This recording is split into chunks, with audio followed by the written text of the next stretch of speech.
Hello and welcome back to the Puncher's Chance podcast. In today's episode, we're going to be having a look forward at next weekend's fights. That's the Boxer card headlined by Adam Azim and Ohara Davies, as well as a Queensberry show down in the York Hall.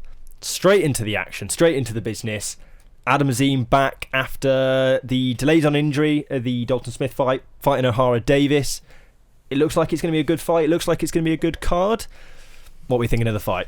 Really, I'm looking forward to it. I can't lie. I think this is it's a decent lineup of fights. I think Adam Azim and Ohara Davies is a brilliant fight. Both friends, let's not forget that. But obviously on the night, their futures are on the line, because if Azim can't get through Davies, then where does he go? It's a little bit disappointing that it's not maybe what we all hoped to have by the end of 2024, that Dalton Smith fight. But I think this is a great step down from that, and it's a good test for Adam Azim as well. Ohara Davies is as tough as they get, and like I said, he's fighting for his career on Saturday night. We saw at the press conference, he was saying that a lot of media have been having a go at him, saying he's finished and all. He's main eventing now on Sky Sports, and it's going to be interesting to see how he goes about fight week. The press conference would have already happened by the time we have filmed this, so as he changed his attitude, he looked a bit down at the last one. But yeah, Adam Azim for me is from the weekend. We would have said Ben Whittaker is the face of Boxer.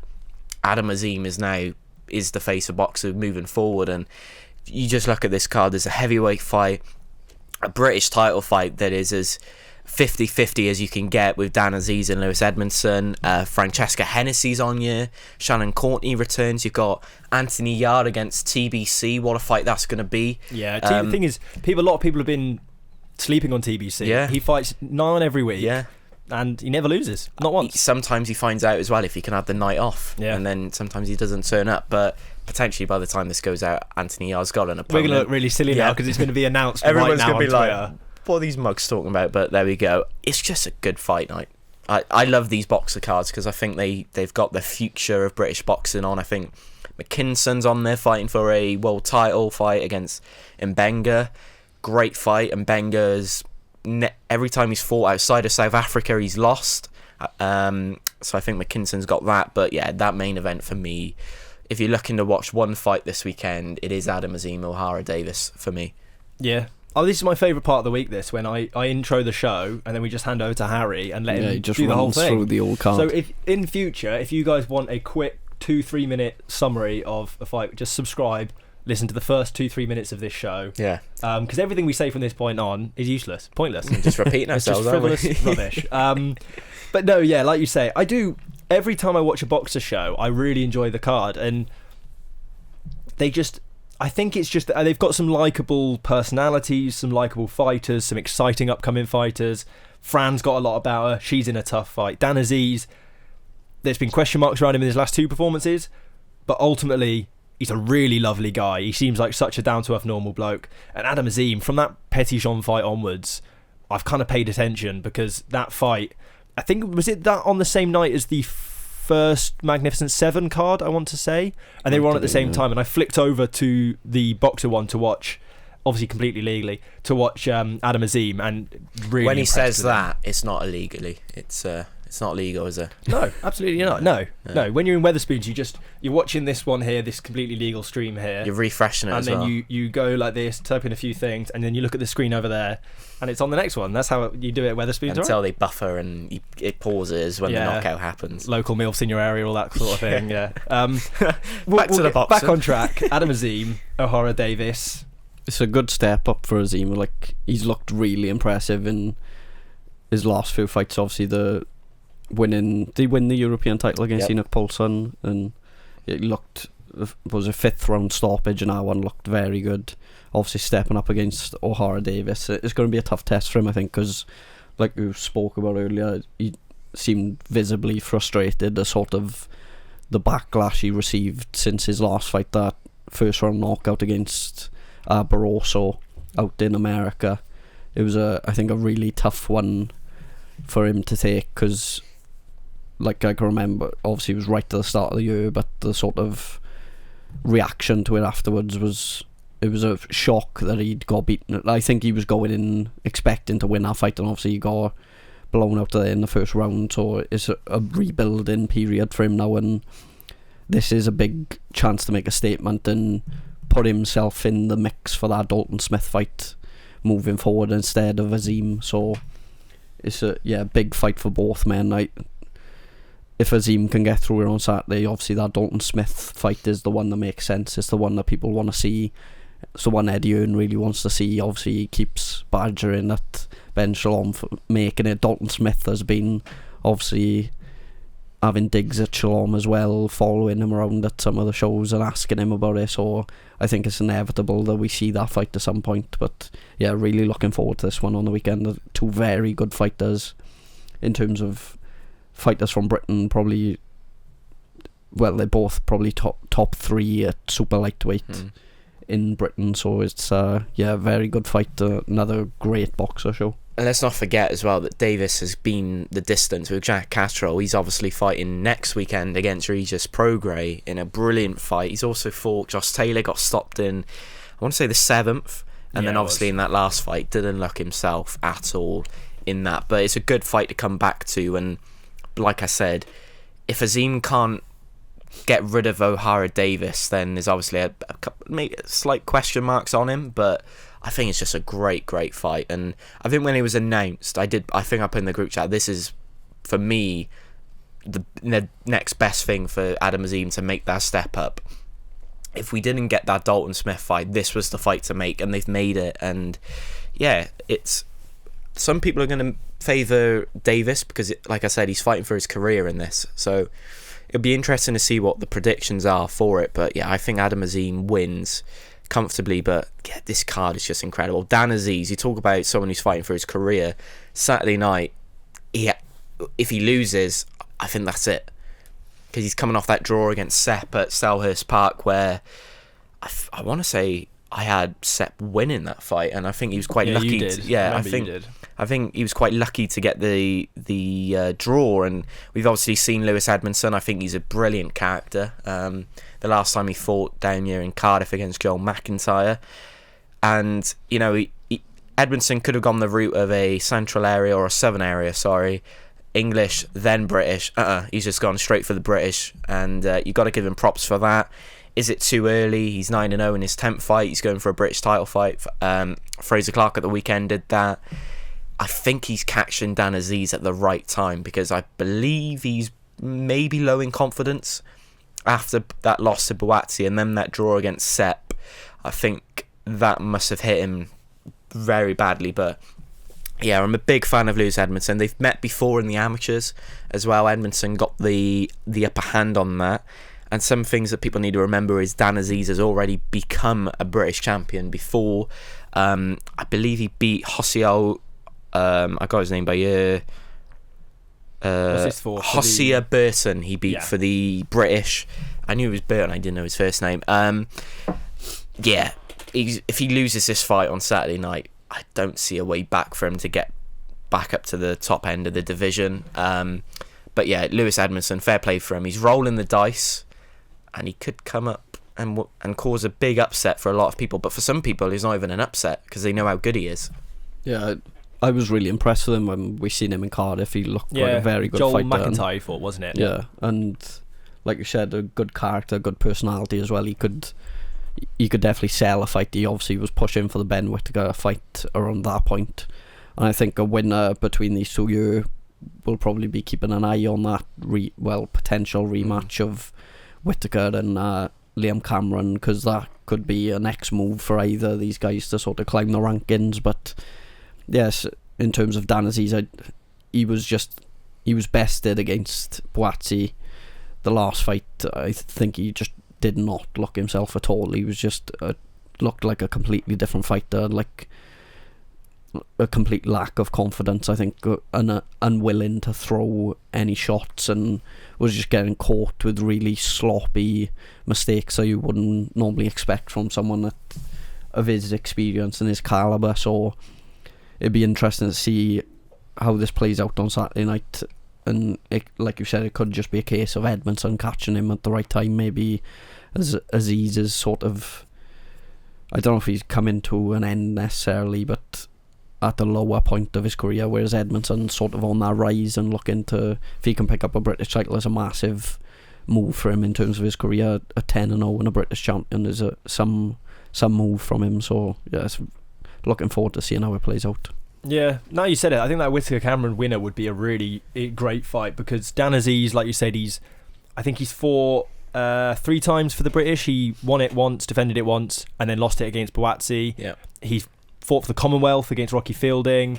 He had the European, I think, as well. So in terms of this sort of domestic and outer domestic scene, he's kind of done it all. So I think if he is able to get the British title, it makes absolute sense for him then to sort of just roll the dice and have one last shot of greatness. And obviously the winner of that Whittaker-Cameron will have the IBF International, I think it is. You should know, you held it. Do you remember what it was? Yeah. IBO winner. IBO International. Maybe, I thought it was the IBF.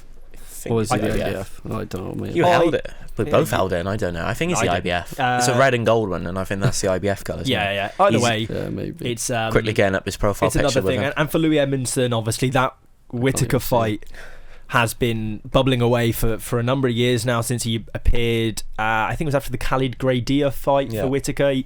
They were kind of touting Edmondson for the fight, and then I think, you know, if it is Liam Cameron for either of those fighters, it's a winnable fight.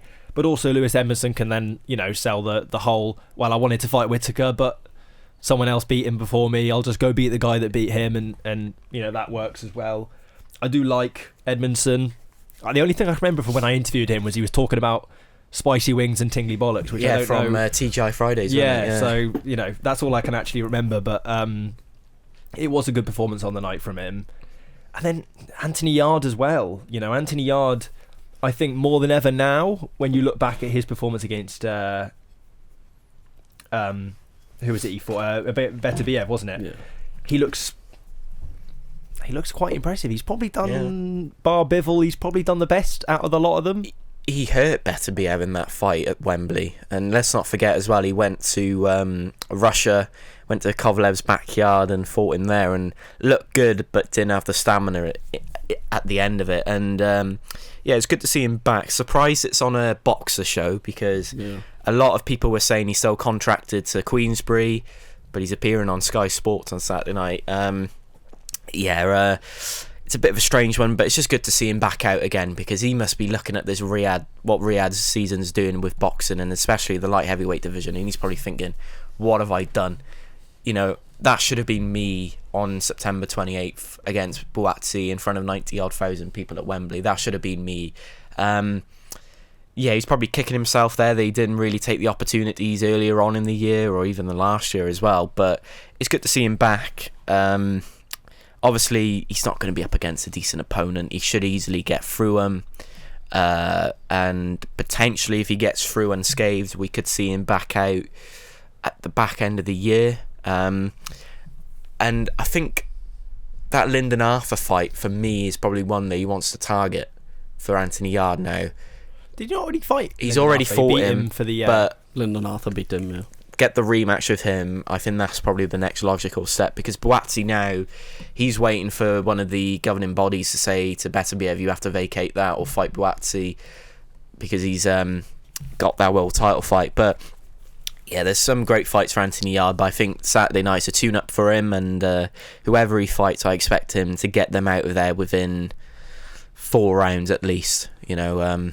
But him and Buatsi could be a potential move, though, if for the 5 obviously if they're rematching Beterbiev and Bivol, if they're going to have a rematch, obviously he's not going to want to wait around too long before he gets back in the ring, and if he could get in there and beat Yarde, obviously will give him a bit of confidence in terms of if he had to get in there with Bivol or Beterbiev specifically, then, because it's someone that's obviously been in the ring with Beterbiev as well. Yeah, and it's a fight that kind of commercially makes sense, but also is at a level that really you should be winning if you're Joshua Buatsi. No discredit to Anthony Yarde, but Joshua Buatsi is a top fighter in the way he, you know, took apart Willie Hutchinson in his last fight. You can clearly see he should be a step above that domestic scene now. So yeah, I really wanted to see him kick on Buatsi. We'll be interested to see what Yarde does in this fight, and then, you know, we can talk about some fights for him. And just looking at it elsewhere on this card, you know, Jamie TKV versus Franklin Ignatius. That's an interesting fight. You know, you've got a 6-1 versus 6-0-1. It's going to be a good fight. And when you look at Jamie TKV's record as a pro, he's fought some pretty much all winning records, which for someone who's had 7 fights is quite impressive. It's not common. Yeah, I think he just seems to be, in terms of heavyweights in Britain, like you've got the sort of next rung coming through of like Johnny Fisher, Moses Tongma and things like that. He just seems to be under them at the minute. He just hasn't quite made that impression, I think, on most people to put himself in the mix with those type of fighters. So I think that's what he needs more than anything. Maybe a southern area title or area title sort of fight to maybe start building towards that. But yeah, like to take someone on in only a 8th pro fight with a winning record like that is like someone who hasn't been beaten is quite a brave move, I think. So it shows the character of the fighter, really. Yeah, he's durable. His opponent on Saturday night, he's taken Robinson. What's the guy from Newcastle called? Steve Robinson. Drago. Yeah, Drago. He's taken him the distance, so he is durable. So I'm expecting a tough fight for him, but it's a great learning fight as well. And yeah, surely now after this fight, what would he be? He would be 7-1. The next move then is looking at titles, eliminators, even Commonwealth silvers, all that.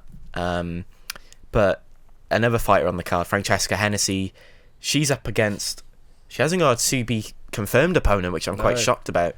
Let me go for this one. Ana Carla Vaz de Moraes. What a name! That name. 5-0 record as well. Yeah, great fight. I think for Fran Hennesy now, it's all about getting the learning in now, because has she got an amateur pedigree background? Well, she turned pro at 18, so no, not really. Exactly. So she's doing her learning in the ring then, and she's her walkout, I think, is going to be the more interesting bit about the fight, probably, that everyone's looking forward to. She does have a brilliant walkout, but her opponent, looking at this, unbeaten record. Could be an upset, maybe not, because Fran is, for me, one of the best female boxers in Britain. You've obviously spoken to her. She's very confident about her strategies and all that in the fight. It's just great to see her back out again. And a lot of people, well, she said to us that she was looking forward to fighting in Cardiff, and we were expecting her to be on the Cardiff card. To be fair, I don't think she said that. She said she was looking at a fight towards the end of this year, which we'd timed up with a possible what Cardiff, we thought was going to come into Cardiff. But she in that interview, she also said she wants to be, and she said this kind of throughout, from her first interview with Sky Sports. This is not Sky Nicholson, for any confusion there. When she first turned pro, she said she wants to be the youngest world champion, and at the rate she's moving at within the bantamweight division, it's fully not, out of the equation at all. I think she's still got quite a bit of breathing room between her and Mike Tyson. She's young, she's impressive. She's had a tough fight in her last fight at the Selhurst Park, and now in the Copper Box, she's slowly ticking over and ticking off, the fights you need to have. This is an unbeaten fighter, albeit only domestically in Brazil. I don't know the level of Brazilian domestic boxing, but I don't think it's quite as high. Well, I mean, Beatriz Ferreira is a world champion, and she's Brazilian, but different weight category, I know that. But and any South American... Beyond. Yeah, they're tough, aren't they? They're made of different stuff down there compared to us. Yeah, I don't think it's going to be looking like a finish for Fran. No. Even if I think it is an 8-rounder. It's a second 8-rounder, isn't it? A little bit more time than her early fight, but I think this is going to be another victory for her. It's just building up for that, like you said, that world title charging her. Like, I think she's probably, in terms of what boxer got as female fighters, she's the future for them in terms of what they'll look to showcase with their women's sort of roster. They've obviously got Caroline Dubois, who's world title holder at the moment, and she's like the female star now. But yeah, Fran Hennessy's got still very young. Was she 19 now or 20? She's got plenty more years in the sport, and there's no doubt, I think, that we'll see her challenging for those world titles at some point, maybe within the next few years. Yeah, I mean, I'm thinking at bantamweight, you've obviously got Dina Thorson, Nina Hughes, Shaneka Johnson, which was the last fight. A lot of people had Hughes winning that fight. she obviously didn't. I think there'd probably be a rematch there because that would have been a good fight actually. Nina Hughes, I mean, the age gap between those, with the utmost respect to Nina Hughes, I think she's in her 40s now. Fran's still in her teens, or just about. Girl against woman. Yeah, it would have been against boy. It would have been an unbelievable kind of age gap fight, but it would have been probably an interesting fight. I do rate both fighters. It's just a good card. I think Boxer do well. They have those names you like. They have those names you keep an eye on, and they spread them, 2 or 3 of them, 4 of them out on a card. I think times gone by we've had literally like 6 fighters. You could predict every single fight. Nowadays there's a few more, and we haven't even really mentioned in detail Michael McKinson fighting for an IBO World Welterweight. Yeah. His loss his only loss comes to Virgil Ortiz, was it? Via stoppage again, where he dared to be great, and it's great to see that British fighters are willing to do that. He's up against a South African who's got 15 wins by knockout, 75% win rate, but all of them have been in South Africa, so you don't really know what sort of level he's boxing at. But yeah, it's a good fight for McKinson. Like I said earlier in the pod, his opponent Benga, he's only boxed out of South Africa I think like 3 times, maybe 4 times, and every time he's lost. So it all plays into the hands of him. It's probably the more competitive fight on the card that's a good watch, but I think McKinson comfortably gets the win. But it's just great to see him fighting for another world title, obviously after that Virgil Ortiz Jr. fight. And like you said, these boxer cards, for me, when you put in the group chat, didn't you, last weekend, what are we doing for our preview show next week? I feel like this has gone under the radar a little bit, in my opinion. It snuck up on me. Yeah. I didn't think it was going to be quite yet, and then for some reason, I don't know why, I think it was announced quite late. I remember, it feels like the press conference for it, maybe we just had a lot of boxing and time's kind of gone quickly, but it just shows how good boxing is at the moment. As one big fight week or big fight night finishes, so the next weekend is stacked even more. I think we're going to talk about your call in a minute. Lewis Green was meant to be fighting, I believe, against Sam Gilly. He's fighting now Jack McGann. That's a great fight. And on that undercard as well, you've got Michael Webster against Nick Webb for the, I want to say, the English title. I could be wrong there. Southern area, is it? Or was it English? It could be Southern area, because top tier were meant to have Nick Webb and Dirty Harry. I can't remember his name. He fought Johnny Fisher earlier this year. It's good to see that Nick Webb's fighting for a title. The only memory I've really got of Nick Webb is winning that boxer tournament, when you had to fight 3 fights in one night, 1 quarter-final, semi-final, final. And also when he got knocked out by Dave Allen, probably the best knockout of Dave Allen's career there. But yeah, another card in your call where it's very predictable who the winners are going to be, in my opinion. It's a fight. I don't know for that main event though. Jack McGann's a tidy fighter. Obviously he lost not to the Louis. main event, but the undercard. We've seen a lot now with Queensberry. When you go to the York Hall and you can go, he's going to win. There's no, this journeyman could cause him. Is it a prospect against TBC or a guy that's coming for the payday, which I know they have to have their learning and all that, but I think there's only 2 fights worth watching on year I think for it's competitiveness. I think it's the nature of the size of some of the events, the Riyadh season shows, the frequency of those shows, and then the other fights we get in this, Queensberry then and Matchroom themselves have to try and squeeze big fight cards into the UK as well, because British fans need good fights, and at that point then you're kind of almost trying to shoehorn these prospects onto a show, and I mean that in no disrespect to the prospects, but they've got to fight, obviously. And we've seen Matchroom have come up with a bit of a solution with that, with obviously things like the top tier shows and putting their prospects on those. And Queensberry don't have that luxury at the moment, which is why I think you see it. It's a byproduct of the top of the world level fights being so dominant. There's no room, because we're seeing what Ben Whittaker fighting so early in the night. You're seeing Mark Chamberlain fighting at 3 p.m. Chris Eubank Jr. as well. When you're seeing things like this rather than a prospect, then you need to make space for them elsewhere. Yeah. And to be honest, those York Hall, I can only speak from the one night I've been. It was a great night in terms of the fights. Even just with some of the fights being one way, you've got obviously great atmosphere in there. The families, it's loud, it's interesting. I like it as a solution, but it may grow stale if they keep doing it for too long. Still makes me jealous when he says he's been to the York Hall, but Yeah. we'll ignore that bit. Tommy Fletcher as well on that card. He's 8-0. He's a decent man to keep your eyes on if you are going to watch on Friday night. The return of Tim Tszyu as well, I believe. Is it Saturday or Friday night now for us? Saturday, well, it'll be Sunday morning for us, won't it? Saturday night, Yeah. I think it is. Murat Aliyev versus Tim Tszyu. Obviously, Great. Tim Tszyu off the back of the Fundora fight. Yes. An unlucky decision, really, in that fight. It was quite a close fight, and it was a bloody fight, a bloody good fight. It was a bloody good fight, wasn't it? For me, I thought Tim Tszyu was a little bit robbed because in other fights, that fight would be called off, wouldn't it? Yeah. Let's look at it. You know, he went, what round was it? Round 4, if memory serves me right. And he went 8 rounds with a massive cut down his face. It's great to see him back out, fighting for a world title. You see the division he's in now. You've got Fundora, you've got Crawford, you've got Madrimov, Bohachuk, Charles Conwell, Virgil Ortiz, Errol Spence. This, for me, is probably the best division for competitiveness in boxing as well. A win, though, for, I'm going to try the name, Murat Aliyev. I think it's decent. Sorry, I did try. Opens so many more doors for him, and I believe he can cause an upset here on Saturday night. I think Tim Tszyu is going to be coming off this fight.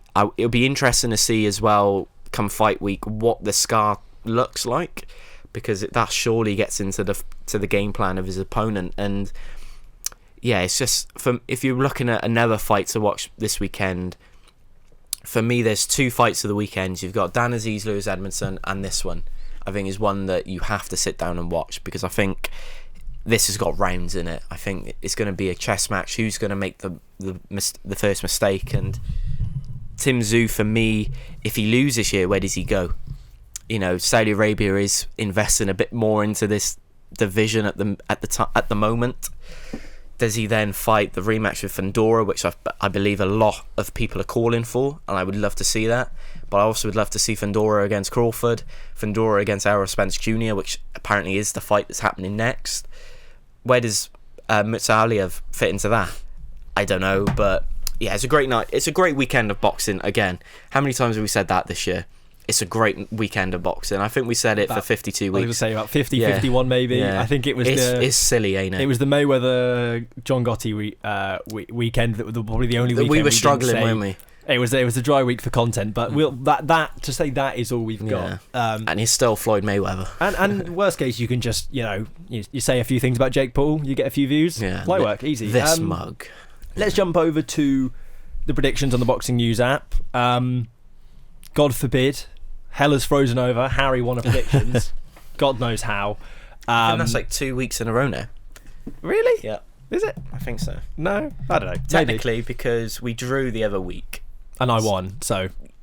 No, but we drew. No, we didn't. We drew. Anyway, this is the bit, the time of the episode where we go through on the Boxing News app, do our predictions. If you guys haven't got it, you can do it along with us. We're not sponsored by them, but it's quite a good app. Jamie TKV versus Franklin Ignatius, heavyweight, 8-rounder to open the bill. Or certainly open the bill on here. I'm going to go for TKV points decision. Same. Yeah, we've all got the same. What a start. I think we all think the same. Yeah. We didn't even mention Shannon Courtney on this card either, I think. She's coming back off a 2-year layoff. Yeah. Be interesting to see if she gets off on it. Matchroom fighter? Have they got a Queensberry and a matchroom fighter on their card? I don't know. I can't remember. I know she's fighting. She's not fighting TBA. She's fighting. So TBA's only got, or TBC's only got the three fights that night. She's actually got an opponent. Oh, but yeah, it'd be an interesting one to see for sure. Dan Azeez, Lewis Edmondson.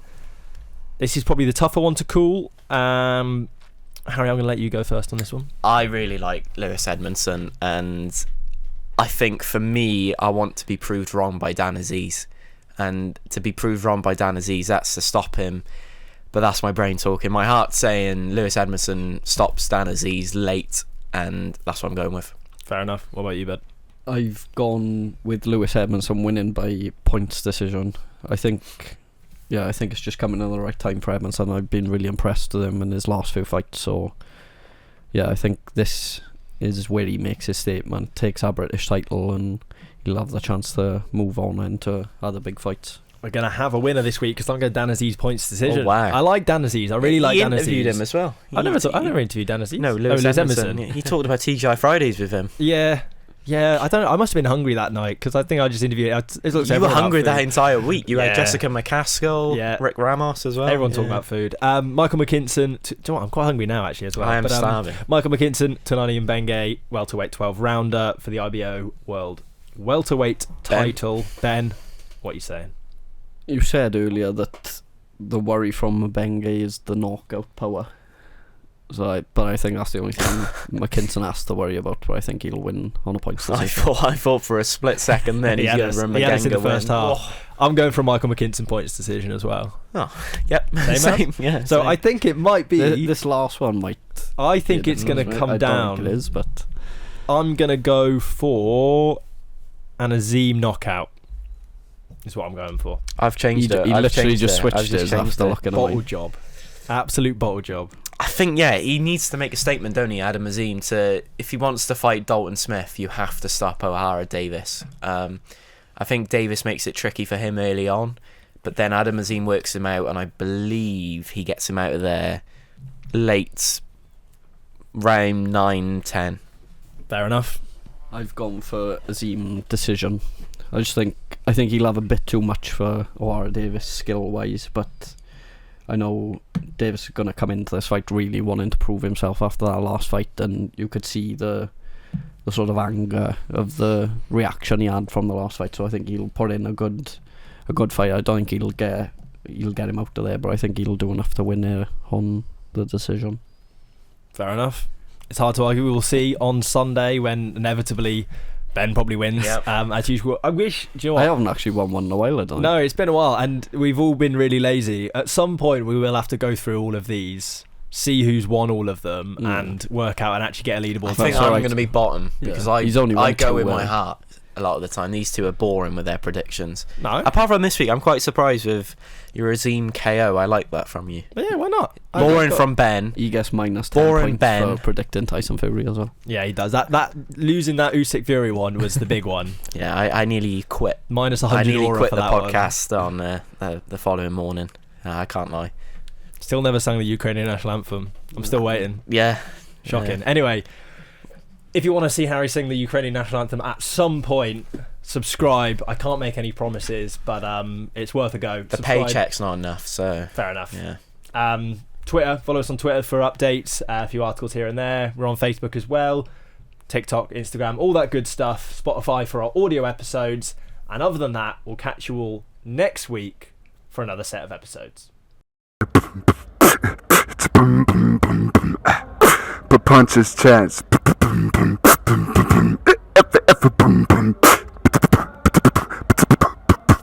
Punches Chance Podcast.